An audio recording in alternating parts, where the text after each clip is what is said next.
हाँ बच्चों, good morning, सत श्री अकाल। क्या हाल चाल है भाई? सुप्रभात। आनंद हो रहे हैं? आनंद ही चलेंगे। घर पे बैठे हो आराम से, बैठे बैठे पढ़ते रहते हो, पॉपकॉर्न खाते रहते हो। अरे पॉपकॉर्न वगैरह नहीं खिलाते क्या आपको वीडियो के साथ में? चलो आज अपन लेक्चर नंबर 17 की ओर मूव करते हैं। कल अपन ने जो है वो लिंग सहलग्न वंशागति जो है इसके विषय में देख लिया था। आज अपन बात करेंगे ये जो लिंग सहलग्न वंशागति है ये दो प्रकार की है। ठीक है जी। इसको मॉर्गन ने क्या बोला था याद करो? क्रिस क्रॉस इनहेरिटेंस भी कहा था। क्रिस क्रॉस इनहेरिटेंस का मतलब है नर से पहले ये मादा में जाएगा कैरेक्टर और फिर मादा से कहाँ पहुंचता है? ये पुत्र में पहुंचता है। तो किसी भी पैतृक से पौत्र में लक्षणों की वंशागति लेकिन किससे होते हुए? विपरीत लिंग से होते हुए क्या कहलाती है? क्रिस क्रॉस कहलाती है। और अगर समान लिंग से होते हुए अगली पीढ़ी में स्थानांतरित होती है तो फिर ये क्या कहलाएगी? नॉन क्रिस क्रॉस प्रकार की वंशागति कहलाती है। तो वंशागति दो प्रकार की बन जाती है भैया, एक तो नॉन क्रिस क्रॉस और एक बन जाती है क्रिस क्रॉस। तो बात करेंगे वंशागति के प्रकार। वंशागति के प्रकार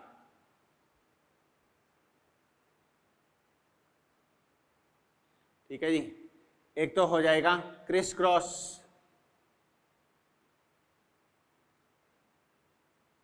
क्रिस क्रॉस वंशागति,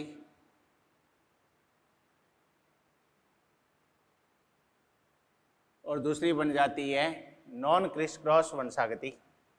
ये तो होगी क्रिस क्रॉस और इधर आ जाएगी नॉन क्रिस क्रॉस।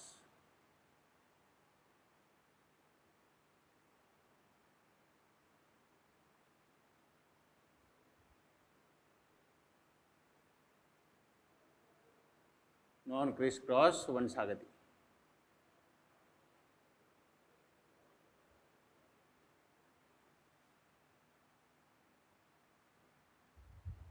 हाँ भाई, क्रिस क्रॉस वंशागति की अगर बात करें मतलब क्या है इसका? पैतृक से किसमें? ग्रांड प्रोजेनी में, पौत्र में लक्षणों का स्थानांतरण लेकिन किससे होता हुआ? ये विपरीत लिंग से होता हुआ अगर स्थानांतरण होता है तो ये क्या कहलाता है? क्रिस क्रॉस कहलाता है। इसका मतलब पैतृक जो है उसका लिंग जैसा है वैसा ही पुत्र का लिंग भी होगा, वैसा ही ग्रांड प्रोजेनी का लिंग भी होगा, लेकिन इनके बीच में जो कनेक्शन बना है, बीच की जो कड़ी बनी है वो विपरीत लिंग वाली होगी। तो फादर से कैरेक्टर ग्रांड सन में जाए, पिता से लक्षण जो है वो पोते में जाए, किससे होते हुए? बेटी से होते हुए, ये क्या कहलाता है? क्रिस क्रॉस कहलाता है। अगर पिता से लक्षण बेटे में जाए, बेटे से किस में जाए? फिर पोते में जाता है, ग्रांड सन में जाता है, तो ये क्या कहलाता है? नॉन क्रिस क्रॉस प्रकार का इनहेरिटेंस कहलाता है। तो क्रिस क्रॉस वंशागति की परिभाषा क्या हो जाएगी? पैतृक से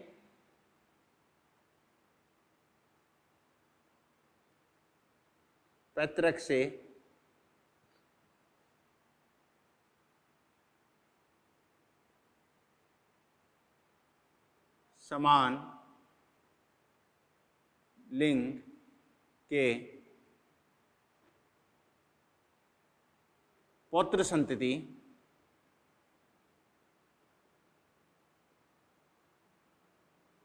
संतति में लक्षणों का स्थानांतरण पौत्र संतति में विपरीत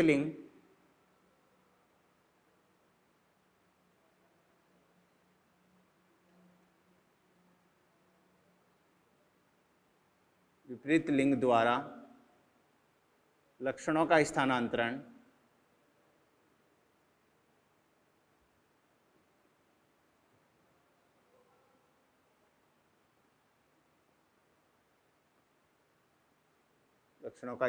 क्या कहलाता है बच्चों? क्रिस क्रॉस वंशागति कहलाती है। यहां पर पैतृक से समान लिंग के पुत्र संतति में समान लिंग द्वारा लक्षणों का स्थानांतरण क्या कहलाता है? नॉन क्रिस क्रॉस कहलाता है। तो यहां पर क्या बोल देंगे? पैतृक से पौत्र संतति में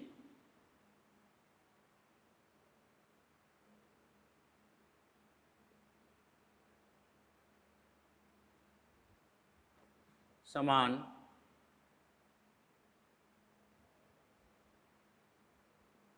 लिंग द्वारा लक्षणों का स्थानांतरण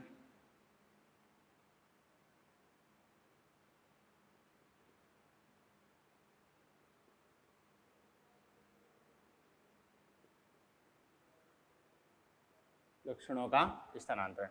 पैतृक से पौत्र संतति, और पौत्र संतति भी कैसी हो, समान लिंग वाली, यहां पर लिख लेना समान लिंग। समान लिंग पौत्र संतति में समान लिंग द्वारा लक्षणों का स्थानांतरण क्या कहलाता है, नॉन क्रिस क्रॉस कहलाता है। ये जो क्रिस क्रॉस इनहेरिटेंस है भैया, ये दो प्रकार का होता है, एक कहलाता है डाइएंड्रिक, एक कहलाता है डाइगाइनिक।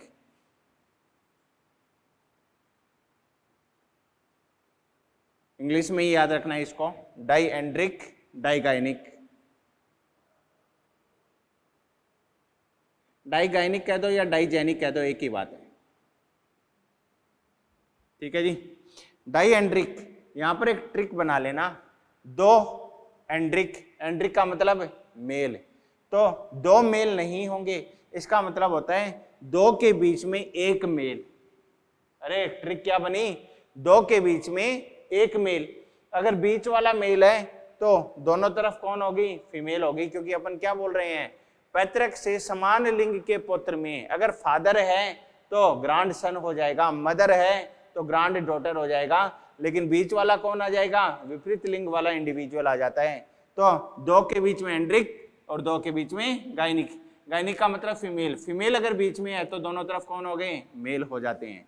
तो डाइएंड्रिक के लिए क्या बोलेंगे,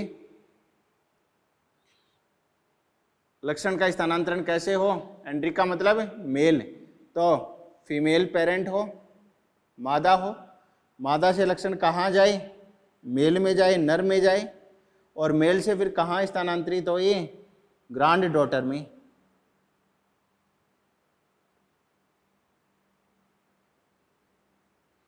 ग्रांड डॉटर में, पौत्री में स्थानांतरित होता है। मादा हो गए, नर हो गया, और इस मादा की ये क्या कहला गई, पौत्री कहला जाती है, ग्रांड डॉटर कहला जाती है। इस प्रकार का इनहेरिटेंस क्या कहलाता है, डाइएंड्रिक कहलाता है।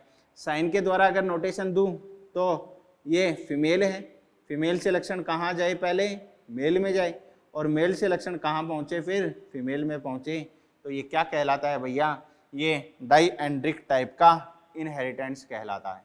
ये फीमेल है, ये मेल है, और ये वापस फीमेल आ गई। डाइगाइनिक का मतलब दो के बीच में गायनिक, दो के बीच में गायनिक का मतलब बीच में तो कौन आ जाएगी, फीमेल।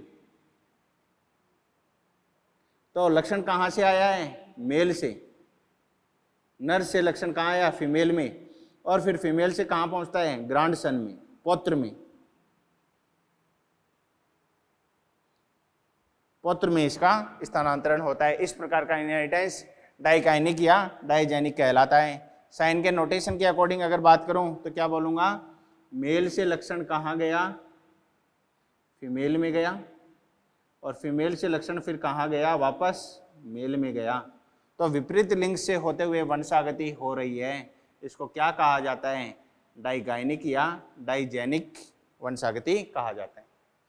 नॉन क्रिस क्रॉस की अगर बात करें तो ये भी दो प्रकार का होता है, होलोएंड्रिक, होलोगाइनिक।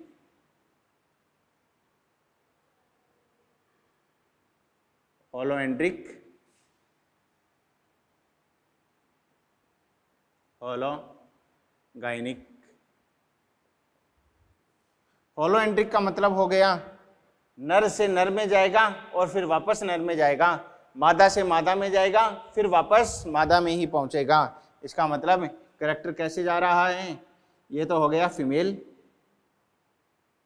होलोएंड्रिक है ना, तो फीमेल नहीं मेल बन जाएगा। यहाँ पर मेल से कैरेक्टर कहाँ जाए, मेल में से कैरेक्टर कहाँ जाए, फिर से मेल में।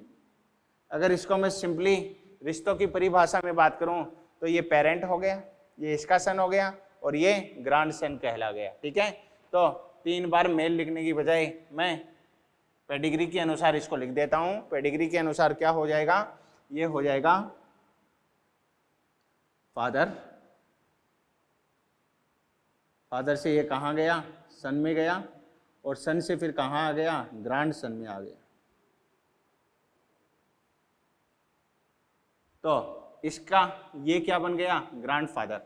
ठीक है, फादर से है, इसका मतलब ये भी मेल है, सन भी मेल है, ग्रांड सन भी मेल है। तो इस प्रकार का इनहेरिटेंस जिसमें सेम सेक्स से होते हुए इनहेरिटेंस देखा जाता है, और ये सेम सेक्स अगर मेल होता है तो ये क्या कहलाता है, होलोएंड्रिक कहलाता है। यहाँ अगर होलोगाइनिक की बात करें तो मदर से करेक्टर कहाँ जाएगा, डॉटर, और डॉटर से फिर कहाँ पहुंचेगा, ग्रांड डॉटर।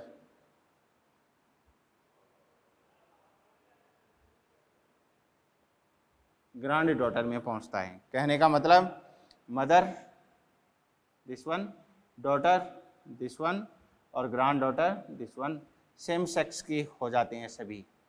ठीक है, तीनों ही क्या हैं, फीमेल हैं। इनके बीच क्या हो रहा है, करेक्टर का इनहेरिटेंस हो रहा है, और ये इनहेरिटेंस क्या कहलाता है भैया, नॉन क्रिस क्रॉस प्रकार का कौन सा टाइप, होलोगाइनिक प्रकार कहलाता है। ओके, तो ये तो बात होगी वंशागति के प्रकार की। अब वंशागति का प्रकार फिर से मैं बताऊंगा, लेकिन किसके आधार पर, कि उस वंशागति वाले लक्षण की जीन कहाँ पाई जाती है, एक्स गुणसूत्र पर है या वाई गुणसूत्र पर है या एक्स वाई गुणसूत्र के समजात भाग पर है। ठीक है, एक्स गुणसूत्र के असमजात भाग पर होगी तो एक्स सहलग्न वंशागति कहलाएगी, वाई गुणसूत्र के असमजात भाग पर होगी तो क्या कहलाएगी, वाई सहलग्न वंशागति कहलाएगी। और एक्स तथा वाई गुणसूत्र के असमजात नहीं समजात भाग पर उपस्थित कोई जीन है तो उन जीन की वंशागति या उन लक्षणों की वंशागति क्या कहलाती है, एक्स वाई सहलग्न वंशागति कहलाती है। ठीक है, पहले इसको नोट डाउन करें फिर आगे बढ़ते हैं। हाँ तो बच्चों, अब अपन बात करते हैं जो वंशागति के प्रकार मैंने आपको क्रिस क्रॉस और नॉन क्रिस क्रॉस बताया, इसके अलावा ये एक्स लिंक्ड, वाई लिंक्ड और एक्स तथा वाई लिंक्ड 3 प्रकार की वंशागति हो जाएगी। तो बात करते हैं वंशागति के प्रकार।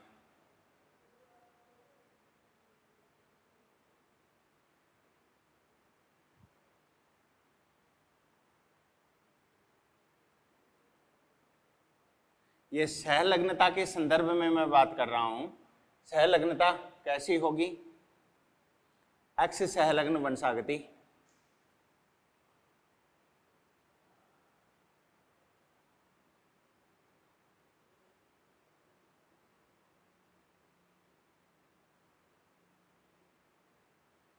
एक्स सहलग्न वंशागति उन लक्षणों की वंशागति जिनकी जीन कहाँ पाई जाती है, एक्स गुणसूत्र के असमजात भाग पर उपस्थित होती है। ये समजात तथा असमजात भाग क्या है, ये जैसे एक एक्स गुणसूत्र हो गया भैया, ठीक है, और ये अपना वाई गुणसूत्र हो जाता है। वाई गुणसूत्र समवॉट दिस टाइप का, ठीक है, हुक्ड टाइप का होता है। तो दिस ये वाला पार्ट और ये वाला पार्ट इसका क्या कहलाता है, समजात कहलाता है, लेकिन ये हुक्ड रीजन जो है ये इससे अलग कहलाता है। तो वो भाग जो एक्स क्रोमोसोम से मेल नहीं करता वो तो असमजात कहलाएगा, और जो पार्ट मेल करेगा वो इसका समजात कहलाता है। तो समजात और असमजात का मतलब समझ में आया आपको। एक्स सहलग्न वंशागति में बात करेंगे असमजात भाग की, वाई सहलग्न में बात करेंगे असमजात भाग की, तथा तीसरा जो एक्स व वाई सहलग्न वंशागति की बात करेंगे उसमें समजात भाग के ऊपर क्या पाई जाती है, एक्स और वाई क्रोमोसोम के जीन उपस्थित होती है। तो एक्स सहलग्न वंशागति की परिभाषा हो जाएगी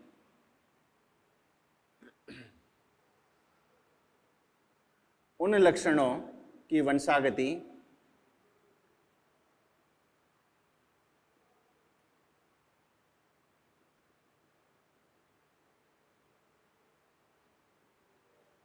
जिनकी जीन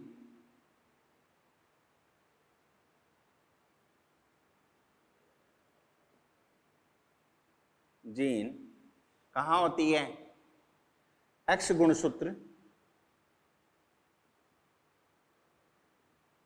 के असमजात भाग पर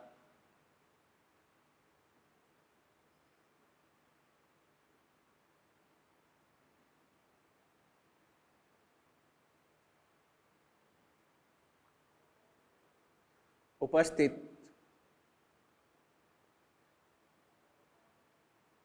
होती हैं। ये एक्स सहलग्न वंशागति दो प्रकार की है।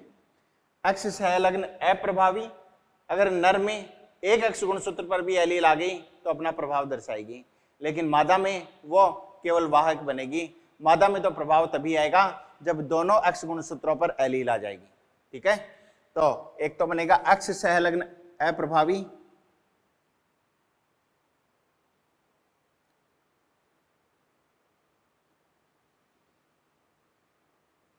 और दूसरी बन जाएगी एक्स सहलग्न प्रभावी।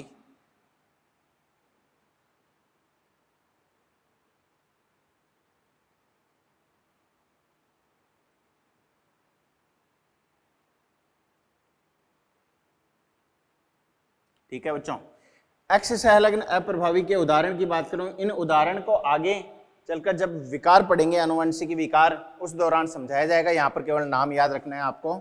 उदाहरण बताता हूं इनके। एक्स सहलग्न अप्रभावी का उदाहरण है, पहला एग्जाम्पल हो जाएगा वर्णांधता।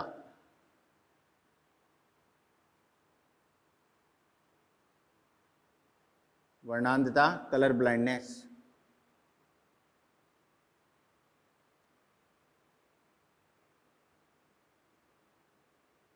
Haemophilia,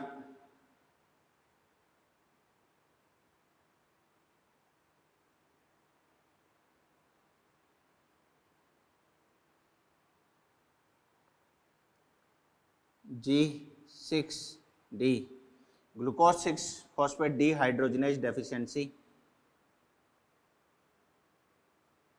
glucose 6 phosphate dehydrogenase deficiency,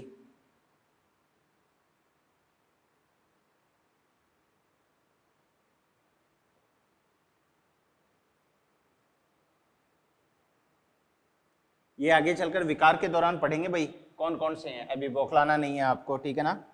number 4 हो जाएगा डायबिटीज इंसिपिडस,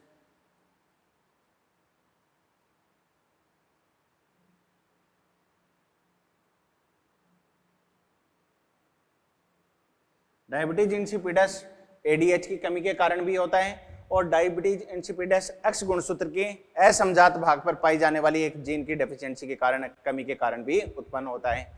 एक्स सहलग्न प्रभावी की अगर मैं बात करूं तो एग्जाम्पल देखें, इसका उदाहरण हो जाएगा पहला सुडोरिकेट्स,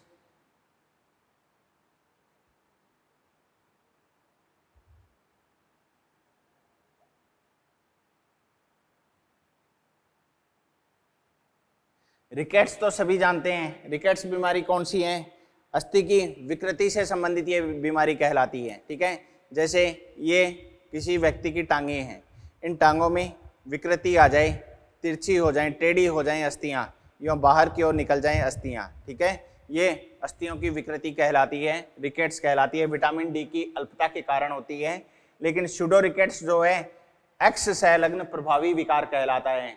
इसके लिए उत्तरदायी जो जीन है वो एक्स क्रोमोसोम के कहाँ पाई जाती है? वो असमजात भाग पर उपस्थित होती है। ठीक है, तो असमजात भाग पर क्या पाई जाती है? एक्स संलग्न प्रभावी जीन की अनुपस्थिति अगर हो जाएगी तो फिर वो सुडो रिकेट्स कहलाता है। नंबर 2 दूसरा बन जाता है इनेमल में विकृति, दंत के इनेमल में विकृति। डिफेक्टिव एनिमल बन जाते हैं। एनिमल जो दांत अपने सफेद सफेद जो दिखाई देते हैं, अंदर तो इसका डेंटाइन भाग कहलाएगा, बाहर वाला एनिमल कहलाता है। इन एनिमल में अत्यधिक वृद्धि हो जाती है या तिरछे दांत आ जाते हैं, ये एक डिफेक्टिव एनिमल कहलाता है। ये कैसा विकार है? एक्स संलग्न प्रभावी विकार कहलाता है। ठीक है, दूसरा हो जाएगा अपना वाई संलग्न वंशागति।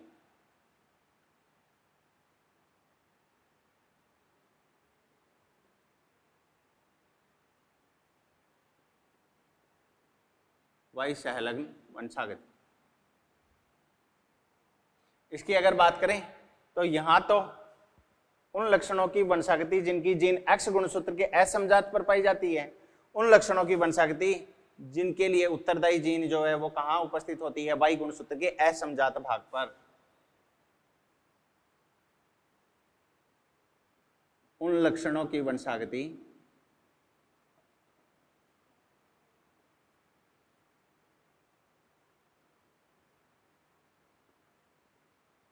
जिनकी जीन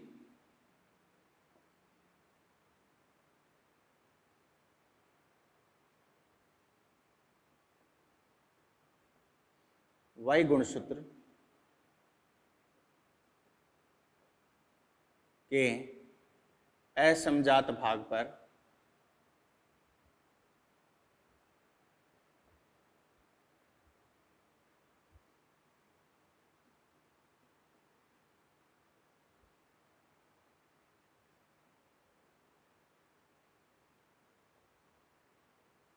होती हैं।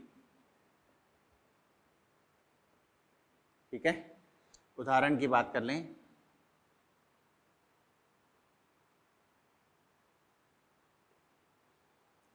SRY जीन, इसको sex determining region on Y chromosome कहा जाता है। वाई गुणसूत्र पर लिंग निर्धारण का जो क्षेत्र होता है वो SRY के नाम से जाना जाता है। तो इसका इंग्लिश फॉर्म ही आपको याद रखनी है, sex determining region, R for region on Y chromosome.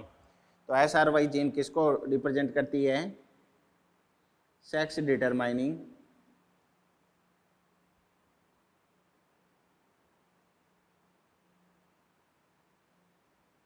On Y chromosome.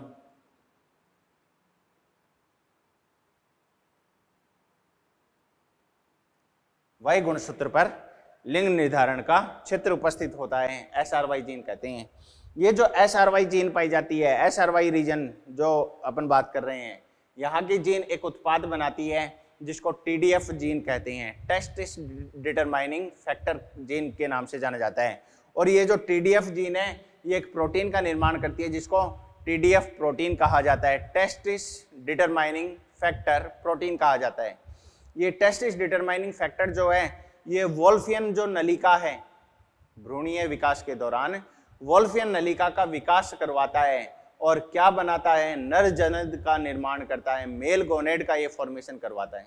English medium है ना, तो नर जनद नहीं मेल गोनेड आपको याद रखना है। तो SRY जीन जो है इसका प्रोडक्ट क्या कहलाएगा? अच्छा, हिंदी मीडियम ही तो चल रहा है। तो SRY जीन का जो उत्पाद बनेगा वो उत्पाद क्या कहलाता है? TDF जीन कहलाता है। और TDF का मतलब क्या हो गया? टेस्टिस डिटरमाइनिंग फैक्टर, वृषण निर्धारक कारक, टेस्टिस डिटरमाइनिंग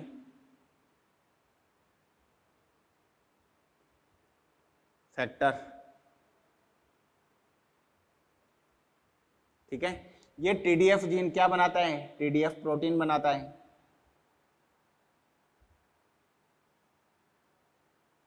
और ये TDF प्रोटीन क्या काम करती है? ये मुलेरियन नलिका के निर्माण को तो संदमित करती है। मुलेरियन नलिका क्या बनाती है?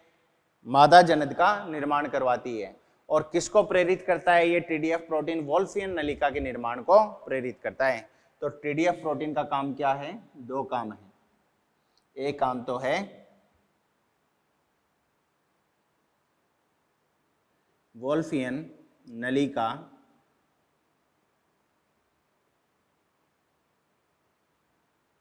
के निर्माण को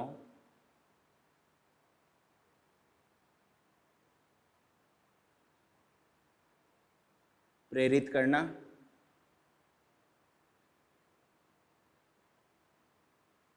और ये वोल्फियन नलिका किसका निर्माण करती है?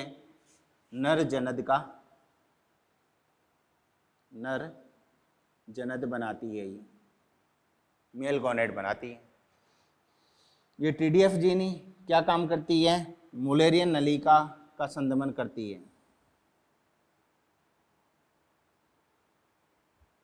अरे मानव जनन तंत्र के दौरान दोनों नलिकाएं पड़ी है ना, तो मुलेरियन नलिका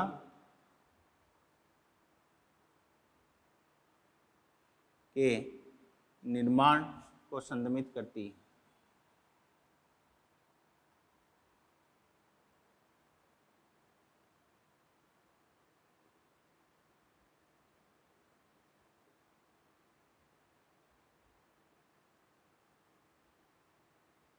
ठीक है भैया।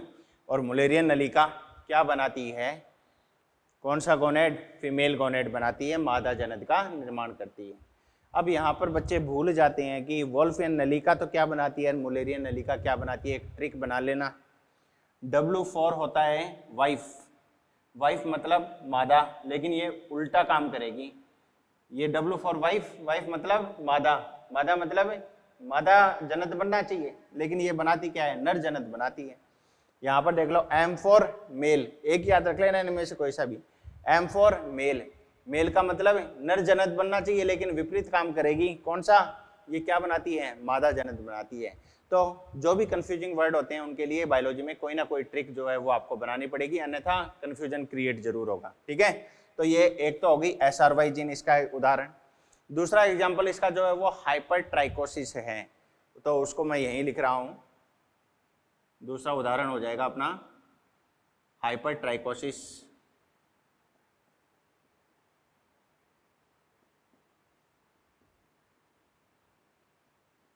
हाइपर ट्राइकोसिस का मतलब है जो कर्ण पिन्ना है, जो ईयर पिन्ना है, उस ईयर पिन्ना के ऊपर रोमों की अत्यधिक वृद्धि हो जाती है। बताओ ऐसा कहाँ देखा है आपने? अरे ऐसा बोटनी वाले जो सर हैं बाबूलाल जी, उनके कानों पर अत्यधिक वृद्धि नहीं है क्या बालों की? वो कंडीशन क्या है, हाइपर ट्राइकोसिस। तो क्या बोलेंगे, कर्ण पल्लव पर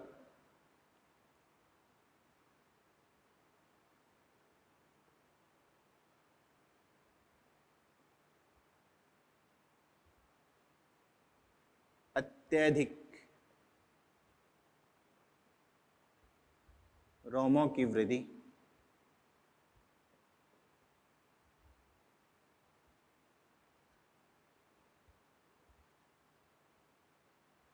अत्यधिक रोमों की वृद्धि, ये क्या कहलाती है, हाइपर ट्राइकोसिस कंडीशन कहलाती है।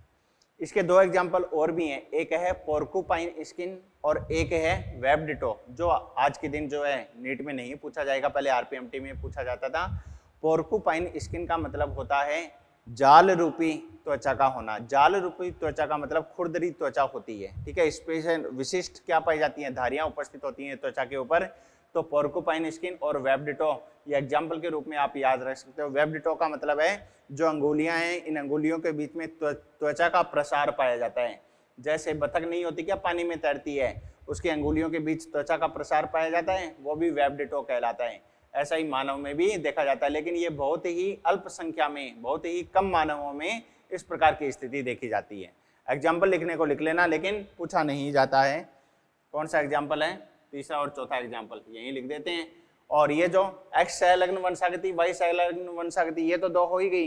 इसका जो तीसरा टाइप है वो इधर मैं इसको मिटा कर लिख दूंगा, जिसको X तथा Y संलग्न वंशागति के नाम से जाना जाता है। ये पहला एग्जाम्पल हो गया SRY, दूसरा हो गया हाइपरट्राइकोसिस, तीसरा एग्जाम्पल यहाँ लिख रहा हूं मैं, कौन सा, पोर्कुपाइन स्किन।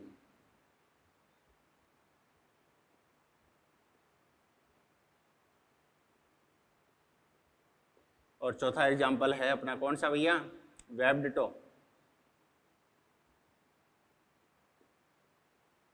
ठीक है, कोई पूछेगा नहीं, वैसे याद रख लेना ये कैसी हैं, वाई संलग्न वंशागति कहलाती हैं। इस वीडियो को रोककर नोट डाउन करें, इसके बाद अपन बात करते हैं एक्स तथा वाई संलग्न वंशागति। ठीक है, नोट किया, इधर वाला मिटा रहा हूं मैं।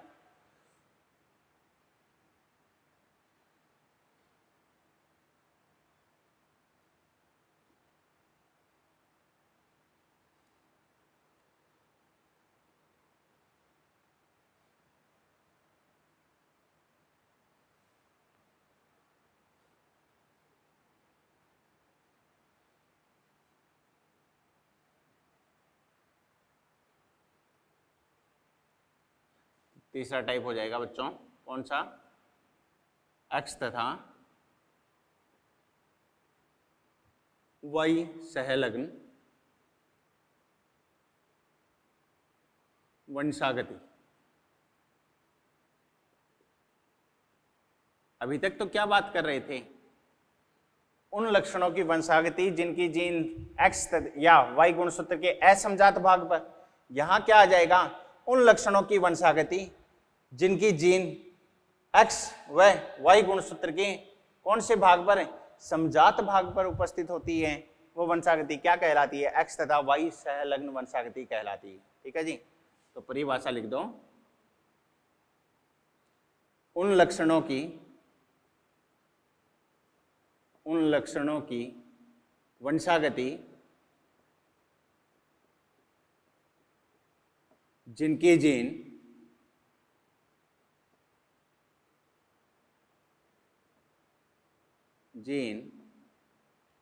एक्स वाई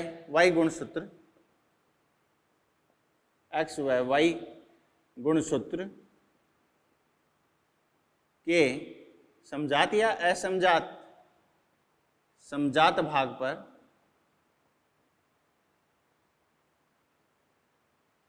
भाग पर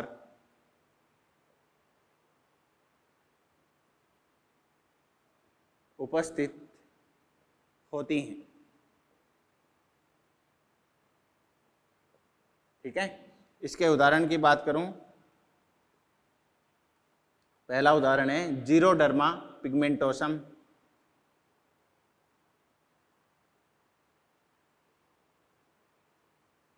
जीरोडर्मा पिगमेंटोसम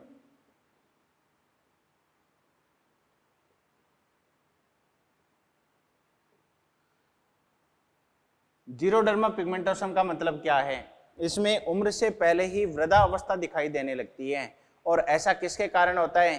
त्वचा में झुर्रियां आ जाने के कारण ऐसा होता है। त्वचा में जो है वो रिंकल्स आ जाते हैं, त्वचा जो है वो झुर्रीदार बन जाती है। ठीक है जी, इसका रीजन क्या कहलाता है? त्वचा झुर्रीदार क्यों बन जाती है? क्योंकि वृद्धावस्था से पहले की अगर मैं बात करूं तो लगातार सेल डिवीजन की एबिलिटी भी पाई जाती है, क्रॉसिंग ओवर भी वहां पर होते रहते हैं, और डीएनए का जो पुनर्निर्माण तंत्र है वो भी पूर्ण रूप से कार्य करता रहता है। लेकिन जीरोडर्मा पिगमेंटोसम के केस में क्या हो जाता है? इसमें अल्ट्रावायलेट किरणों के कारण अति संवेदनशीलता आ जाती है, कोशिकीय अति संवेदनशीलता उत्पन्न हो जाती है। किसके विरुद्ध? अल्ट्रावायलेट किरणों के कारण। और इस अति संवेदनशीलता के कारण जो डीएनए का रिपेयरिंग सिस्टम है वो क्या हो जाता है? डिस्टर्ब हो जाता है। ठीक है, तो डीएनए रिपेयर सिस्टम जो है वो क्या हो जाएगा? गड़बड़ा जाएगा, जिसकी वजह से त्वचा में क्या आ जाती हैं? झुर्रियां आ जाती हैं। विकार क्या कहलाता है? जीरोडर्मा पिगमेंटोसम। कैसी वंशागति है? एक्स तथा वाई लिंक्ड डिसऑर्डर ये कहलाता है। नर व मादा दोनों में देखा जाता है। ठीक है जी, तो क्या बोल देंगे? प्रीमेच्योर एजिंग है ये, उम्र से पहले बुढ़ापा।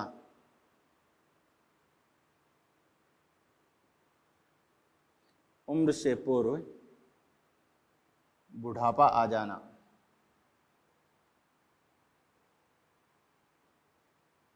और ऐसा किसके कारण होता है? त्वचा में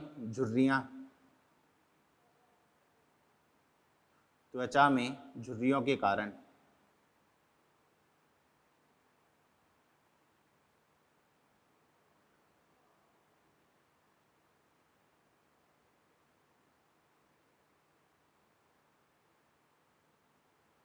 और ये त्वचा में झुर्रियां क्यों आ जाती हैं? ये त्वचा में भैया झुर्रियां आ जाती हैं, कोशिकीय अति संवेदनशीलता हो जाती है। किसके विरुद्ध? अल्ट्रावायलेट किरणों के विरुद्ध। यूवी किरणों के प्रति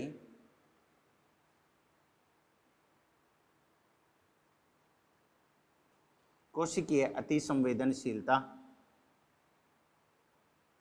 कोशिकीय अति संवेदनशीलता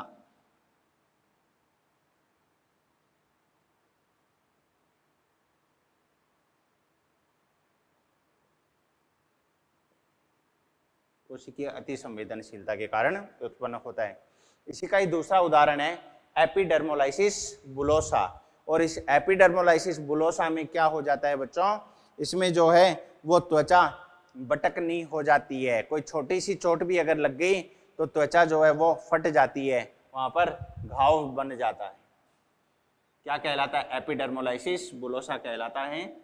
दूसरा उदाहरण है किसका? एक्स तथा वाई सहलग्न वंशागति का। नंबर 2 उदाहरण हो जाएगा इसका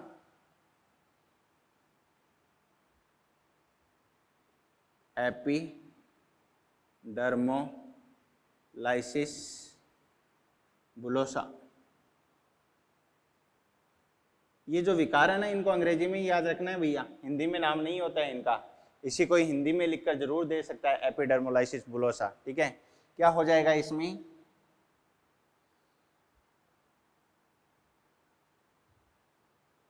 त्वचा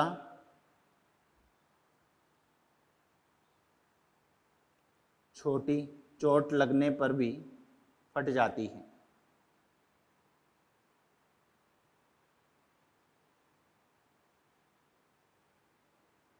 लगने से ही फट जाती है।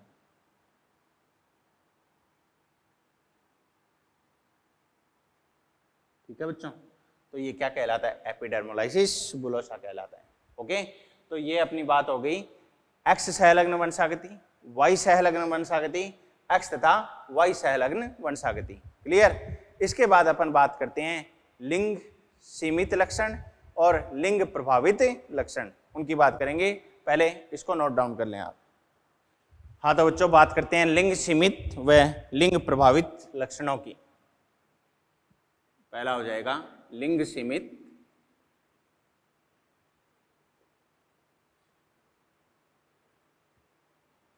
लक्षण, सेक्स लिमिटेड कैरेक्टर।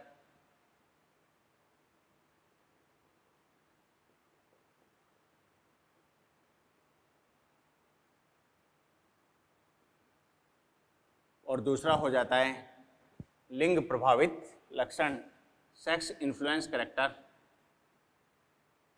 लिंग प्रभावित लक्षण,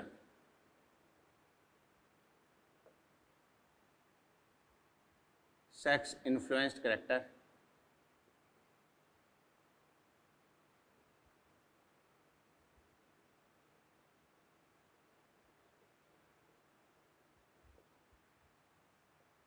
पहले तो दोनों को समझें क्या अंतर है। लिंग सीमित लक्षण का मतलब हो गया ये वो विशिष्ट लक्षण हैं जो किसी एक ही लिंग में पाए जाते हैं। सीमित बोला है ना, लिमिटेड बोला है, इसका मतलब है एक ही लिंग में पाए जाएंगे, दोनों में उपस्थित नहीं होंगे। यद्यपि इनकी जो जीन है वो दोनों में पाई जाती है। दोनों में किस प्रकार पाई जाएगी? अगर ऑटोसोम के ऊपर जीन उपस्थित होगी तब जाकर दोनों में उपस्थित होती है, नर में भी उपस्थित है, मादा में भी उपस्थित है। तो ये विशिष्ट लक्षण है जो किसी एक विशिष्ट लिंग में ही प्रदर्शित होते हैं, जबकि इनके लिए उत्तरदायी जो जीन है वो कहाँ पाई जाती है? ऑटोसोम के ऑटोसोम के ऊपर उपस्थित होती है। और ऑटोसोम के ऊपर उपस्थित होने के कारण वो नर में भी उपस्थित है, मादा में भी उपस्थित है। लेकिन फिर भी एक ही लिंग में क्यों प्रदर्शन अपना दर्शाती हैं? वो इसलिए दर्शाती हैं क्योंकि इन जीन का नियंत्रण जो है वो किसके द्वारा किया जाता है? लिंग हार्मोन के द्वारा किया जाता है। या तो ये नर लैंगिक हार्मोन की उपस्थिति में अपने आप को प्रदर्शित करेंगी, या फिर कोई विशिष्ट जीन जो है वो मादा लैंगिक हार्मोन की उपस्थिति में अपने आप को प्रदर्शित करेगी। तो यहाँ पर लिंगी हार्मोन का क्या होता है? नियंत्रण होता है। यहाँ अगर बात करें तो ये वो विशिष्ट लक्षण है जो दोनों ही लिंग में उपस्थित होते हैं। ये एक में ही था, ये दोनों में ही उपस्थित होते हैं, और इनके लिए भी उत्तरदायी जीन जो है वो ऑटोसोम के ऊपर उपस्थित होती है। लेकिन एक लिंग में ये अपना ज्यादा प्रभाव दर्शाते हैं। ये वो लक्षण है जो पाए तो दोनों लिंगों में जाते हैं, लेकिन एक लिंग में जो है वो ज्यादा उपस्थित होते हैं। और ऐसा किसके कारण होता है? ऐसा लिंग का प्रभाव होने के कारण, लिंग हार्मोन का प्रभाव होने के कारण उत्पन्न होता है। यहाँ पर इन्फ्लुएंस होगा सेक्स हार्मोन का, और यहाँ पर सेक्स हार्मोन का नियंत्रण देखा जाएगा।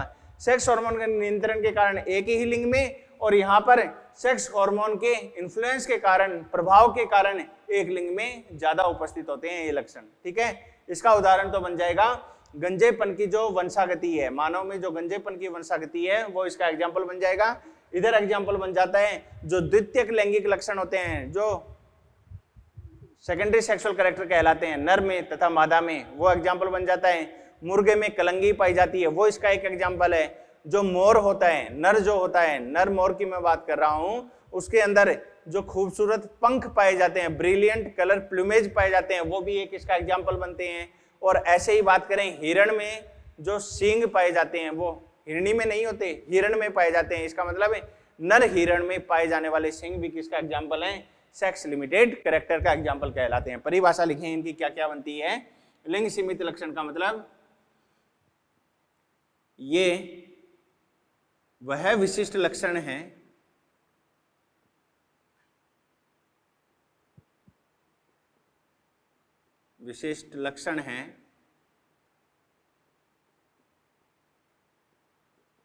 जो केवल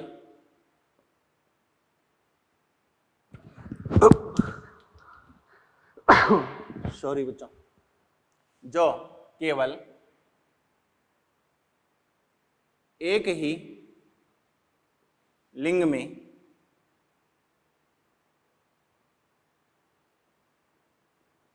प्रदर्शित होते हैं।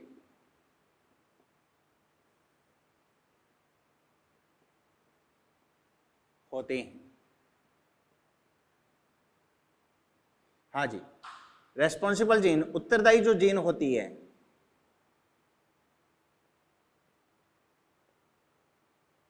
जीन ऑटोसोम पर पाई जाती है,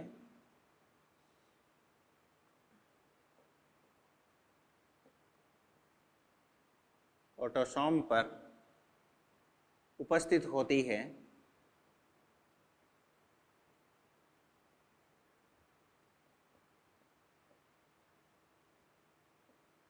परंतु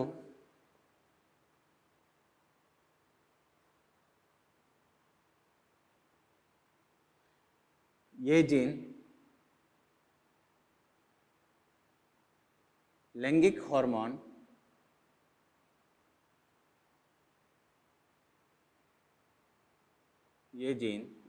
हार्मोन की उपस्थिति के कारण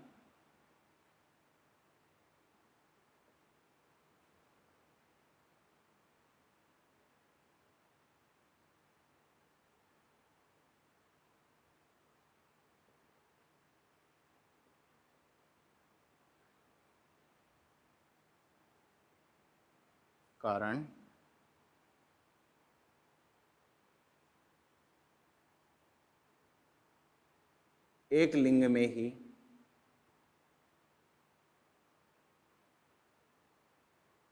स्वयं को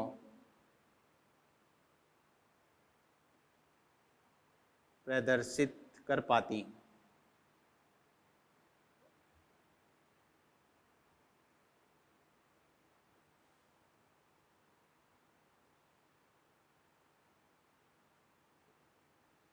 ठीक है, उदाहरण की बात कर लें, एग्जाम्पल की।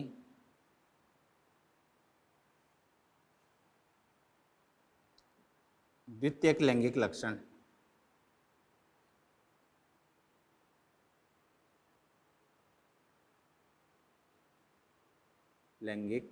लक्षण, जैसे नर में दाढ़ी मूंछों का पाया जाना,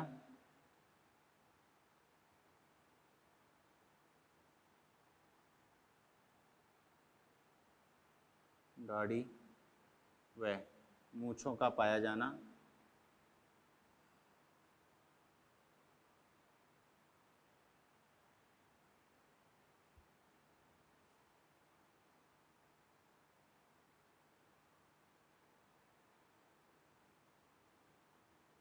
मादा में विकसित स्तन, मादा में विकसित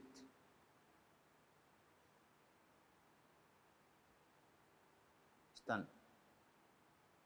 ठीक है, पहला। दूसरा उदाहरण है नर हिरण में सींगों की उपस्थिति,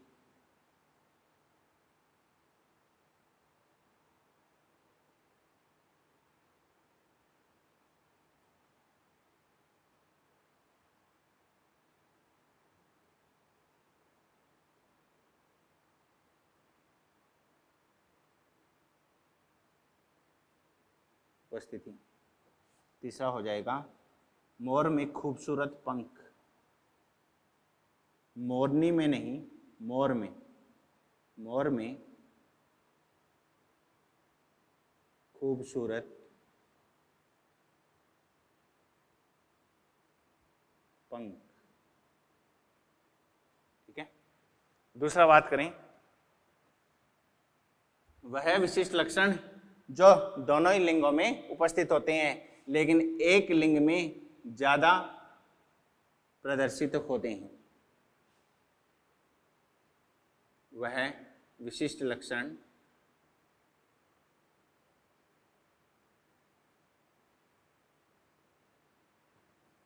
जो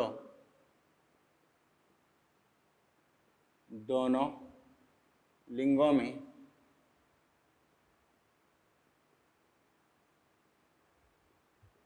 देखे जाते हैं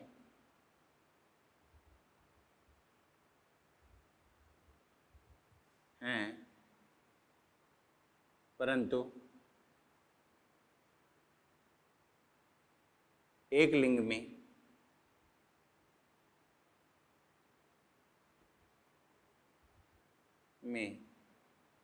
अधिक प्रदर्शित होते हैं।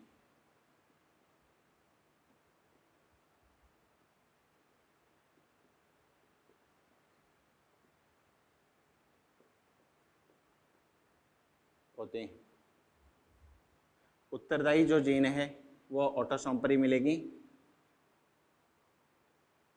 और ऐसा किसके कारण होता है? एक में ज़्यादा क्यों प्रदर्शित होते हैं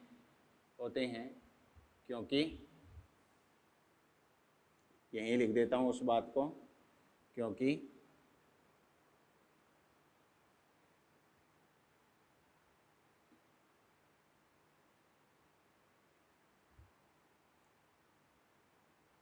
इन लक्षणों की जीन पर क्या होता है? लैंगिक हार्मोन का प्रभाव होता है। यहाँ पर नियंत्रण था और यहाँ पर प्रभाव होगा।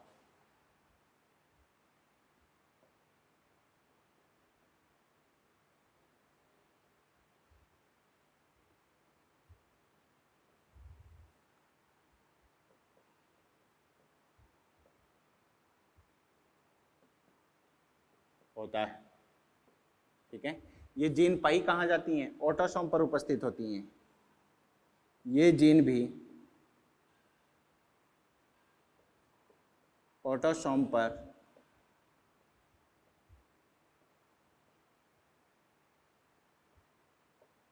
उपस्थित होती हैं।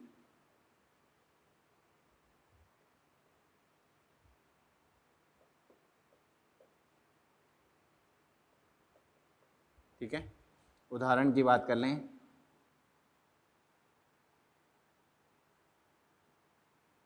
नंबर 1, वैसे एक ही उदाहरण देखेंगे यहाँ पर। जो गंजेपन की वंशागति है वो इसका एग्जाम्पल बनता है। गंजेपन की वंशागति,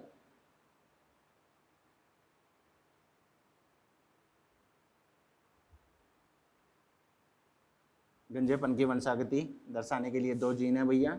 एक बी जीन होती है और एक स्मॉल बी जीन होती है।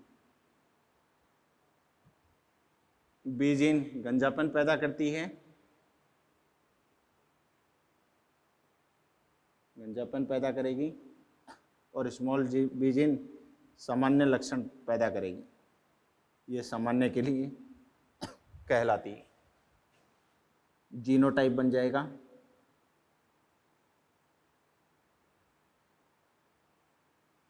नर में लक्षण और मादा में लक्षण। जीनोटाइप की बात करें, 3 प्रकार के जीनोटाइप पॉसिबल हैं। दोनों कैपिटल बी आ जाएं, एक कैपिटल बी एक स्मॉल बी आ जाए, दोनों स्मॉल बी आ जाएं। ठीक है, हाँ भाई। अगर जीनोटाइप नर में कैपिटल बी है तो नर में गंजापन होगा, मादा में भी गंजापन होगा। अगर ये विषम युग्मजीय अवस्था में है तो नर में गंजापन होगा, क्योंकि यहाँ पर टेस्टोस्टेरोन का प्रभाव होता है, लेकिन विषम युग्मजीय अवस्था में मादा में गंजापन नहीं होगा। यहाँ अगर बात करें तो नर भी गंजा नहीं होगा, मादा भी गंजी नहीं होगी, क्योंकि स्मॉल बी किसके लिए होती है? सामान्य के लिए होती है। तो ये वाला जो केस बनेगा, इसमें नर कैसा होगा? गंजा। अरे बोलो भाई। और मादा कैसी? हाँ, वही आपके जुबान पर जो शब्द आ रहा है वही लिखेंगे। मादा कैसी? गंजी। बोलो जी। यहाँ हेटेरोजाइगस में बात करें तो नर कैसा, गंजा, और मादा कैसी, नो गंजी, गंजापन नहीं होगा। ठीक है जी, गंजापन अनुपस्थित। यहां बात करें तो नो गंजा, गंजापन नहीं है, और यहां अगर बात करें तो नो गंजी। ठीक है भैया, तो ये अपना लिंग सीमित लक्षण और लिंग प्रभावित लक्षणों की बातें यहाँ पर कंप्लीट हो जाती हैं। ये जो है इसको वीडियो को रोककर आप नोट डाउन करें, फिर आगे बढ़ते हैं। हाँ तो बच्चों, ये आज अपने लेक्चर नंबर 17 यहाँ तक बात हो गई। अब अपन कल के लेक्चर में जो है एक 15 मिनट का टॉपिक बचा हुआ है, लिंकेज मैप। ठीक है, सहलग्नता मानचित्र की बात करेंगे, और उसके बाद सहलग्नता से संबंधित जो जो टॉपिक मैंने करवाए हैं उन सबके न्यूमेरिकल्स देखेंगे कल के लेक्चर में। ठीक है बच्चों, ओके, थैंक यू।